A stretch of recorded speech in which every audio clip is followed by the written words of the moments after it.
ব্রাহ্মণবাড়িয়া নবীনগর উপজেলার শিবপুর ইউনিয়নের সাহারপাড় এলাকার প্রবাসী তোফাজ্জল হোসেন তার ক্রয়কৃত জমিতে যেতে বাধা ও হুমকির অভিযোগ করেছে।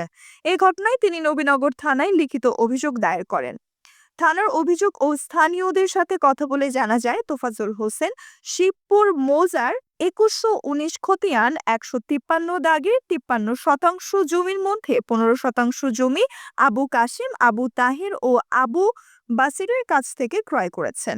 দীর্ঘদিন প্রবাসে থাকার পর গত 15ই ডিসেম্বর ছুটিতে এসে দেশে ফিরে গাছ লাগাতে গেলে স্থানীয় ফোরকান উদ্দিন তাকে বাধা দেন। তোফাজ্জলের অভিযোগ, জমিতে যাওয়ার সময় তার খালাতো ভাই মুসা মিয়ার সাথে নিয়ে গেলে ওনাকে মিথ্যা ও মানহানির অভিযোগ তুলে ভিডিও ধারণ করেন, যা সামাজিক যোগাযোগ মাধ্যমে ছড়ানো হয়েছে।